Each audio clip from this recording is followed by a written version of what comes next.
Here I stood and saw the Indus emerge from the lap of the earth. Here I stood and saw this unpretentious brook wind down the valley, and I thought of all the changes it must undergo before it passes between rocky cliffs, singing its roaring song in ever more powerful crescendo, down to the sea at Karachi, where steamers load and unload their cargoes. I thought of its restless course through western Tibet, through Ladakh and Baltistan, past Skardu, where the apricot trees nod on its banks, through Dardistan and Kohistan, past Peshawar and across the plains of the western Punjab, until at last it is swallowed up by the salt waves of the ocean, the nirvana, and the refuge of all the weary rivers.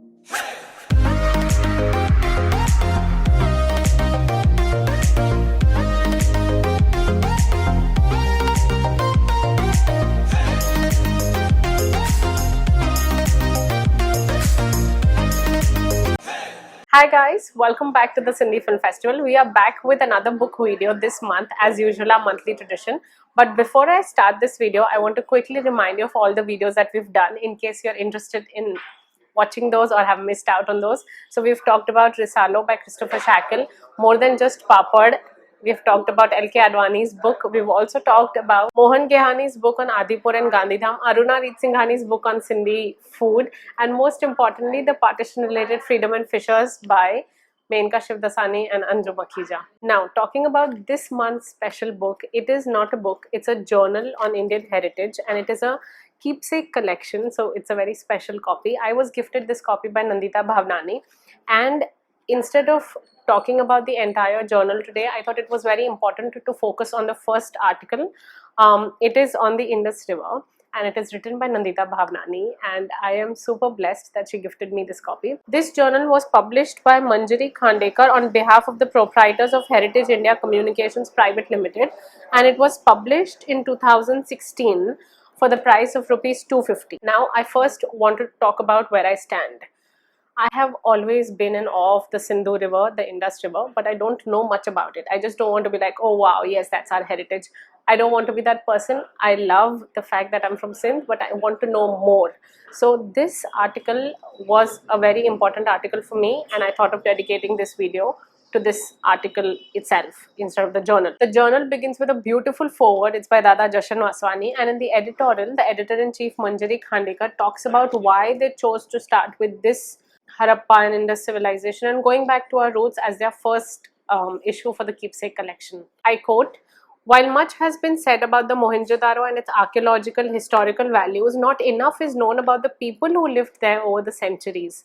In this issue, we pay a tribute to the people from Sindh. Their resilience, their faith, their brave spirit which took them exploring across the world, and their never to be spoken sorrows of partition and separation."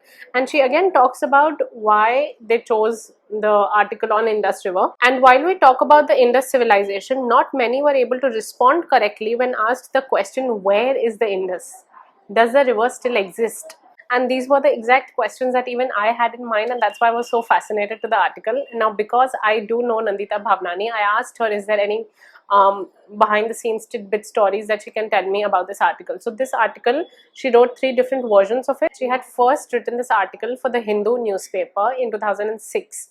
I have found that article. I have put the link for it in the description box below. She then further elaborated on the article, and it was part of her book Sindh Nama. And then finally the article came out for this magazine in its, I think, the longest version. So this is a very beautiful article. She has talked in depth about the history of the Indus River, and personally I have never been to Sindh. I have never seen the Indus River, Sindhu River, period. So in the summer of 1999, she first met the Indus River, and she has talked about it in her Hindu article, and I trust her writing and her research because we just don't want to glorify Sindhu River, we actually want to get to the roots of it. Nandita the first experienced meeting the Indus River when she went to Ladakh, and as part of her river rafting experience, her boat capsized. She was rescued after a while, but she says that it was an unforgettable experience for her, and from then on I think she further started writing about it. Her Hindu article talks very beautifully about her experience. She has talked about a good few things in this article.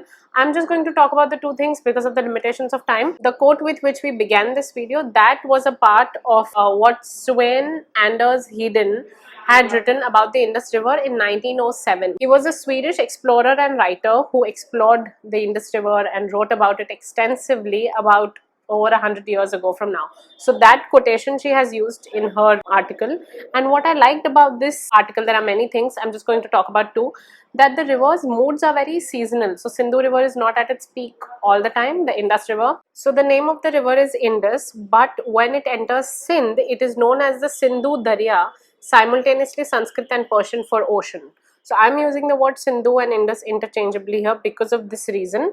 I'm talking about Sindh specific part of the river. The article talks further about it. But I also found out that it is one of the, no, it is not one of the, it is the longest river in the South Asia, and the Indus acquires even greater significance in Sindh. It also talks about the Mitho Daryo or the Sweet River, and then it also talks about how this river is called Mehran in Sindh because of the magic it does, you know. It translates a desert into a very bountiful area just because it brings water, and then there's greenery. The farms and jungles flourish. The article also talks about the importance of the river for the Sindhi Hindus and the Sindhi Muslims. So it's not just a river, it's a very sacred river. And I already knew this, but I got to know the historical reasons for it, if that makes sense. The river's moods are very seasonal, but when it is at its peak, when it floods the banks, the Indus is worshipped by both Hindus and Muslims as Darya Shah, the river deity who holds life in one hand and death in the other. I've already studied a lot about Jhulelal, Uderolal, its connections with water, but then this article also talks about how the Jhulelal is worshipped by Sindhi Hindus and Zinda Pir is worshipped by the Sindhi Muslims. Of course, it talks about Palo, the vehicle of God Jhulelal, and also of Khwaja Khizr standing on the Palo fish. The article is filled with beautiful images, and I do want to mention here that because I have never been to Sindh, I always long to see the place, and images are as close as I can get right now. Coincidentally, one of my very dear friends went to Ladakh a couple months ago and he showed me the pictures. They were so similar to the pictures here. I couldn't believe how surreal everything looked. And another friend of mine traveled to Kohistan a couple days ago and he sent me videos and photos, and I was like, oh my god, this is so dreamy, so beautiful. So pictures do a little bit of justice when I talk about all this and when I wish to see this. One thing that I would like to talk about is how the name Sindhu turned to Hindu, and I quote, "The Greeks changed Sindhu to Indus, whence comes the name India," and that is where, you know, the word India comes from. So